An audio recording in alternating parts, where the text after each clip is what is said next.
Hey there, this is James Keddington. Hey, so last week I did a presentation for the American Marketing Association on customer marketing, and I've had a lot of people reach out asking if they could get the notes on it or if somebody recorded it. And unfortunately, nobody did record it, so I'm going to just re-record it here. I wanted to just go over the slides. I won't spend as much detail as I did in the presentation, but just give some highlights here. And hopefully, those of you who are interested in what I shared, maybe this will generate some ideas for you as well. So, I remember when I was a kid, I went to Disneyland for the first time in the third grade, and I'll never forget that time. It was pretty cool.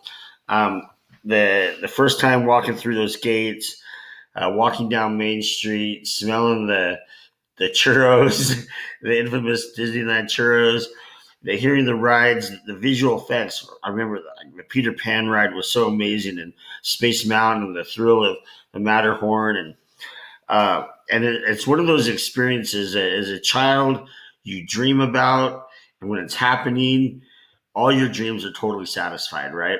And then as a teenager, you love it still. You're racing from ride to ride, and as an adult, you look forward to taking your children and experiencing what you experienced as a child through their eyes. And so, Disneyland is the climatic customer experience, and I believe that most marketers want people to feel the same way about their brand as we all do about the Disneyland experience. And as marketers, that is one of our primary objectives is brand stewardship. And really, branding, it's not so much the fonts and colors. I mean, all those play a role in the psychological factor things, right? In terms of memory and recall, as well as portraying certain emotions and whatnot. But branding is more about how do people feel about your business, right? And experience is where those feelings come from. So I would argue that more than we have a brand stewardship, we have an experience stewardship. And so that leads us, down the path of, okay, let's talk about experience. Recently, Cornell University did a study about the experience economy, and McKinsey did one too. And what they determined is that as consumers, when we purchase a product, the value we place on that product goes down over time. And but experiences, those are the opposite. The value we place on experiences actually increase over time. And so we understand from this that if we can shift the experience from being transactional to memorable or invoking feeling and emotion, then these experiences are going to be much greater. So as a marketer, the next question I ask is, what are the touch points that matter? And for me, the question is, the answer is very simple. And that answers all of them. Every touch point matters. I've created a model to help me understand the touch points for the companies that I work for or the businesses that I'm deploying strategy for. And so this is the model right here. I call it the buyer's timeline. And the buyer's timeline is made up of 4 zones. Now, this is pretty generic, and it's intended to be that way. So that way I can be flexible with the different companies I'm engaged with or employed by. But what this allows me to do is within each of these zones, I can take a deep dive into them and become very specific and identify all the touch points in each of these zones. So let's talk about these zones for just a moment. The first zone, opportunity zone 1, this is where people are experiencing some pain, identified a need or a want, and they're really just beginning to think about it. And this problem or desire is beginning to grow and start dominating their thoughts, and they start to notice solution options. They haven't identified what the solution is yet, just what are all the options to satisfy the need that I have. And then they start talking to others about ideas they have on what solution option might be best. Inbound marketing thrives in this zone. right? This is where we attract people and become the expert. The competitive zone, this is where they've identified the solution option and they're now looking for solution providers. It's competitive because we know who they are. They're doing active searches. They are um, they're raising their hand, they're filling out forms, and as marketers, we spend a lot of money. This is a lot of the outbound marketing efforts and budget goes into this zone. The last zone is that they've chosen, or the jury's out zone. They've chosen a solution provider. They've made a purchasing decision, and they are evaluating the delivery of the product or service. Imagine, if you will, going to a new restaurant for the first time, and let's say it's a Mexican restaurant, and you really like enchiladas, so you order the enchilada. In between the time that you've ordered the enchilada and when it actually is plated in front of you, all you have really is hope. You hope that you're going to get what you thought you bought, right?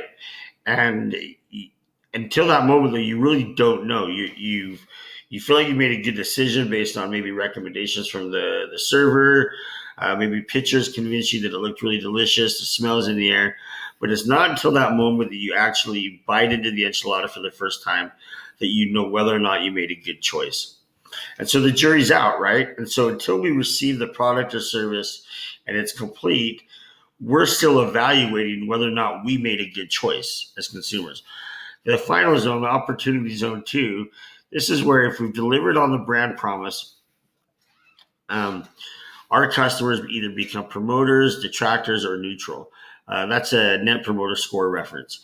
And if we've delivered on this promise that we've given throughout the previous segments and touch points in the buyer's timeline, then we have opportunities now to upsell them, to get repeat business, and to gain referrals.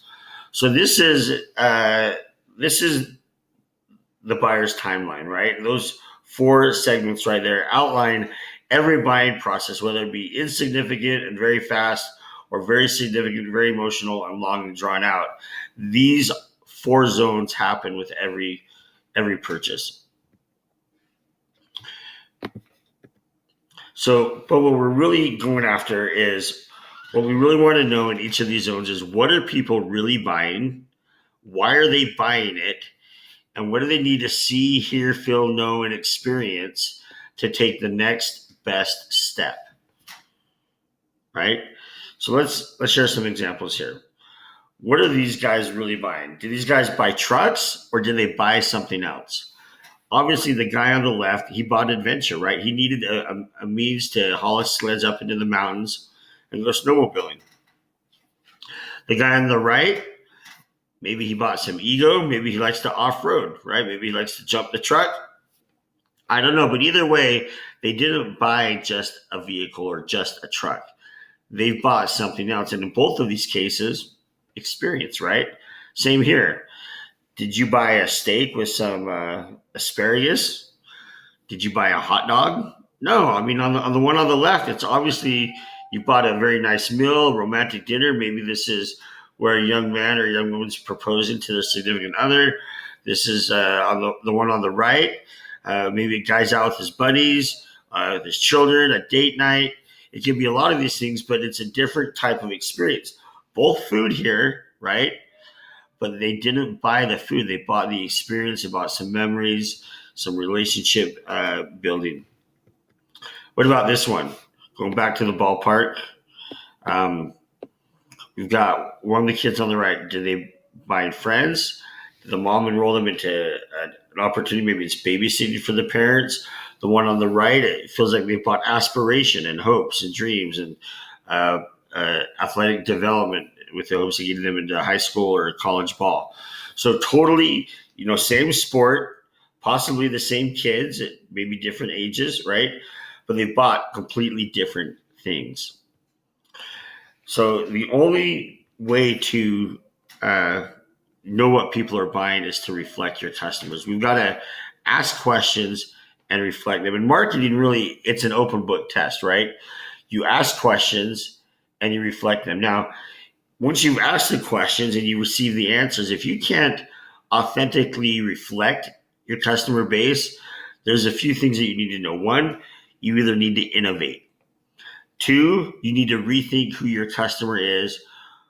Or 3, be prepared to lose. That's really it. If you cannot authentically and adequately reflect your customers, either innovate, redecide who your customers are, or you're going to lose. I can't emphasize that enough.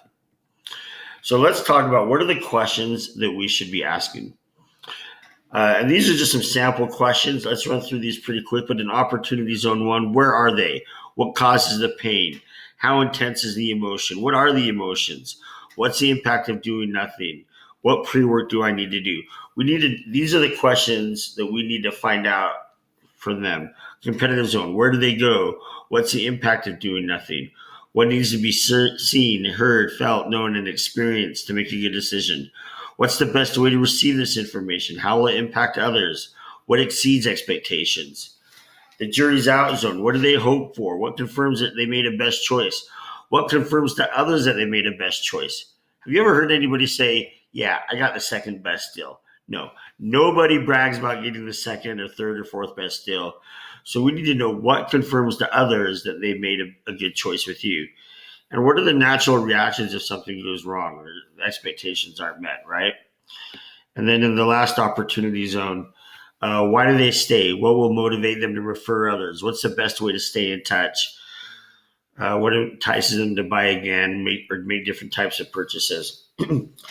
All of these are just sample questions that we can ask, but this will get you started.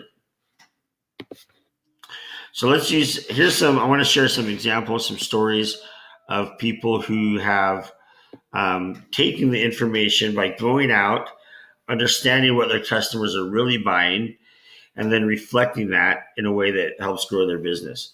So the key here is, we don't spend marketing for the sake of our customers always. We do to grow our business, right? At the end of the day, it's all about growth. So Custom Pool, one of my mentors, early on in my career, he worked for a custom pool company. And people who are buying custom pools typically are not living paycheck to paycheck. So they've got some wealth accumulated, and they've got some real estate. They've got sizable properties, enough to build a pool, right? And they've learned that what they're really buying, there's 2 or 3 things that they're buying, but one of the core things is they're buying entertainment. So what did he do? He got a luau company. He threw a party.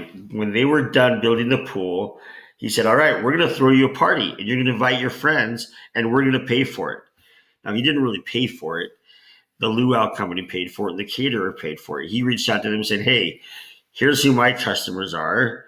They're the same as yours. They've got just a lot of discretionary spending, and I'm going to throw a party. And if you'd like that list of them and all of their friends, I want you to spend your marketing budget investing in the experience that you provide, knowing that you can now sell to them after the fact. And these people went for it. It was a great joint ventures. And so what happened is now all these people, they say, hey, you bought a pool from him and he threw you this awesome party. That's what I want. I want that kind of experience at my home. And so guess who they called for their custom pools? Obviously the one who provided the better experience. Corporate trainers. These are people with no budgets, right? But they're responsible for ensuring the career development of employees. And their budget comes from business unit leaders. These corporate trainers, they are responsible for celebrating the success of others, investing time and training into other people, but they never have anything invested into them. And so as we were putting together our marketing plan, we knew that if we invested into them, showed them appreciation, celebrated their successes, that we would win them over. And that's exactly what we did. Every year we created a customer appreciation campaign, and we would invest in their own career development. We would celebrate them, thank them, give them great gifts, and really made a big deal about the contributions they made at their workplace. As a result, in the Great Recession of 2008 through 10, their spending actually went up while the consulting business on our end went down, and their spending went up so much that we actually were break even that year on our goals, and we did not lose out on our revenue goals. So that's an amazing story on how creating an exceptional customer experience also creates amazing loyalty. Custom chocolates. We all love chocolate, or most of us do. The crazy ones don't. Sorry if you don't like chocolate. But so one of the great chocolate stories is Willy Wonka and the Chocolate Factory. This custom chocolate maker in Salt Lake City. His customers are gift givers, people who create events, as well as corporate persons who reward employees and give gifts to clients. And so they opened up a storefront to their place so that way they can invite people in. And we knew that with that storefront and their chocolate shop in the back, that we could create an amazing Willy Wonka experience. And so we had a golden ticket event where we sent out all these golden tickets to all of their customers and people we wanted to be customers. And on this first event, hundreds of people came and thousands of dollars of orders were placed. I think close to $15,000 in orders placed on that one event alone. And that event cost them $500-600 to put on. So great investment, a lot of new relationships built. And because of this experience, a lot of repeat business came in addition to that first night's orders. So it's not every experience has to be this amazing entertainment or spoiling. Sometimes it can be around making someone's job easier. In paid search, marketers, we know that there's a lot of data around paid search that Google and other analytic providers give us. But one thing that in the automotive world, there's a lot of other data sets too that are available because purchasing a car is public records because of registration. And so this company decided to merge the data available in the automotive world and the data available from the paid search world and bring them together to create heat maps. So that way advertisers could see which zip codes were most popular for certain vehicles. As a whole, automotive advertisers would create an ad and just send it to the entire their entire demographic, regardless of zip code. But here they can target specific vehicles to specific zip codes. And as a result, they saved a lot of money as well as got a much better return on their investment on the actual dollar spent because they know they were targeting the right people with that. And so this experience was much better for the advertisers because they looked better and smarter. They were more efficient. They got the job done. They sold more. And that experience alone built and established a lot of trust. All right, last example. My brother's an environmental engineer. And one day he came to me and said, James, I'm going deep sea fishing. And of course I was like, why am I not invited? And the answer was because one of his vendors was taking him. He works for a large engineering company. And I said, oh, wow, is this how they get all your business? And of course, no. We go through a strict bidding process. I knew that the fishing trip definitely played a role in it. And so a few months later, I came back to him and I said, hey, Pat, tell me more about this bidding process. How does it work? And he explained the bidding process to me. And then I asked some follow-up questions. Do some people get more business than others? Is it strictly based on pricing? How do you decide? And he said, well, it's not always the lowest price. A lot of it's built on trust and reputation. I said, oh, so is that you're out in the field with these people a lot and you get to see their work? Oh, no, he's really not out in the field a lot with them. So the next question is, how is trust built? Guess how trust is built? Fishing, right?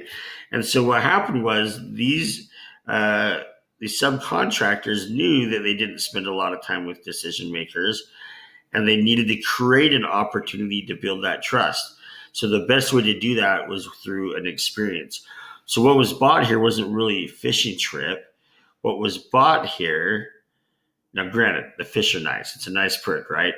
But what they really were purchasing, what they were really creating was team bonding and trust building. And through that, they knew that with being a competitive bid, they could also build that trust and have a better chance of winning the contracts. I'm going to skip this one. senior living. Okay. So let's talk about experience planning. Okay. Um, so as we go through, as marketers, as we go through the process of like, okay, how do we identify the experiences that we need to create? I've added to my buyer's timeline model. And what I've done is, as marketers, we have a marketing funnel. And for you, it may look different. It depends on the strengths and needs of your team and your company. Mine is branding, outbound, inbound, nurture. This is something that I go off of. And yours may be in reverse order. But the reality is all of us have these four main core activities that we are responsible for. The company as a whole, maybe your department is strictly inbound. Maybe you're all outbound. It doesn't matter. But marketing has these four responsibilities. So what I've done is I have taken these four core marketing activities and I've put them into a vertical alignment with the horizontal buyer's timeline. And so what we do here is we go ahead and we say, okay, how does Opportunity Zone 1 apply to branding? How does it apply to outbound? How does it apply to inbound? And we do this for each zone. We identify what are the marketing activities that I can do that are experience oriented and plug them in. And then it's going to look something like this. Oh, I can create a reality augmentation app, or I can make sure that my onboarding is focused, that it's a great experience. On the outbound, I can use video ads or loyalty program, research application. Neil Patel has a fantastic research tool on his website that draws in tons of traffic and tons of leads for him. What about private social media groups, remarketing ads?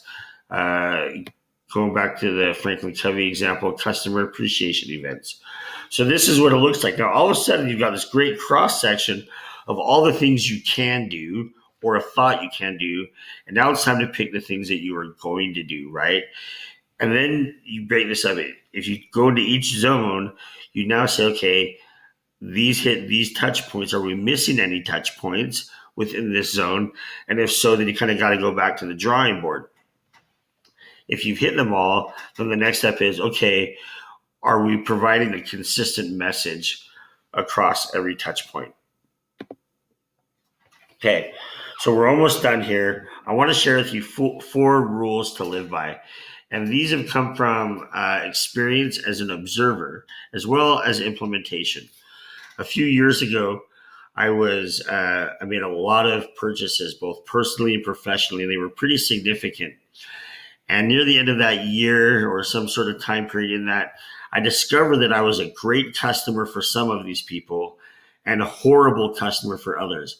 And I wanted to know, why is that? And so I went back and I evaluated each experience with every vendor, both on the professional and personal side. And I learned that I was a good customer for some and a bad customer for others because of what they did, not what I did. Had nothing to do with me. Had everything to do with what they did. And the great companies who invested time into the experience were the ones where I was a great customer. And the ones who were lazy and just were transactional, I wasn't a great customer because I had a lot of needs. And so and not just I did it, we all have it. And these rules will explain them. So the first rule is keep it simple. When we buy something, we do the research to know how to choose a good vendor. With the knowledge that once we make a purchasing decision, we hope, right, this is the jury's out zone, we hope that they will then help us do the homework needed to actually utilize the product or service in an intelligent way. And so if it's complex or difficult, right, we're not going to get it. So we've got to keep it simple for our customers, because once they buy, the question is, what do I do next? And then what's after that? And then what's after that? But if we just throw out everything all at once and we show them complex dashboards, or they're not going to know what to do next. So keep it simple, right? The next one, easy access to expertise. Like I said before, our customers gain the knowledge they need to make a good decision, not the knowledge on how to use what they've purchased. And so we need to be available to them in a way that matters to them. If they want us by text, we need to be available by text. If they want to talk, we need to be able to talk. If they want to chat through Messenger, we need that available. And the expertise has to be available to help them learn how to use what it is that we provide. Otherwise, they're not going to use it. And then guess what happens to word of mouth? The jury's out zone says you made a bad decision. All right, hold hands. Normally we hold hands and then we kiss, but in this example, we're going to kiss and then hold hands. Imagine, you've got a toddler and you want them to go play in the yard or you're out in public. You hold their hands. And the reason why is it can be dangerous. They could run off. They could get lost or something could happen, right? Well, same thing with our customers. We need to hold their hands. And the reason being is they're new to this. Even though they made a really smart decision to go with you, they're still very new and this is brand new experience. And they may not be aware of all the things that are out there. And so by holding their hands and guiding them, we keep them safe and we keep them close to what's most important. By doing so, they can take those baby steps and eventually get to the point where they can be set free and do things on their own. But until then, they need a guide, they need a mentor, they need a Sherpa, they need someone saying, here's what to do. Last thing is stick around, right? The worst thing that you could do is be transactional and then abandon your customers. They want to know that you are there and that you are as invested in their success as they are. And so all of these things, you do these four things, all those companies that I was a great customer for did all of these things. And I've identified that when I've had good customers and created great experiences, these are the same things I did then too. When I haven't done such a great job, I wasn't doing these things. And so these are great rules to live by. So let's summarize this whole thing, right? Let's reflect our customers, okay, around the experience that they want. We need to know what they're buying, why they're buying it, what they need to see, hear, feel, know, and experience at every stage of the game. And then we need to identify in that marketing funnel, what are the branding things I can do? What are the outbound? What are the inbound? What are the nurturing things that I can do in each of these zones? And then I need to keep it simple. I need to provide expertise. I need to hold their hands, and I need to be there when they need me. We do those things, guys. We're going to create amazing experiences, create a ton of customer loyalty, and we're going to grow our business. Hey, thanks for paying attention. If you got all the way through this video, extra big thanks. So I'll talk to you soon.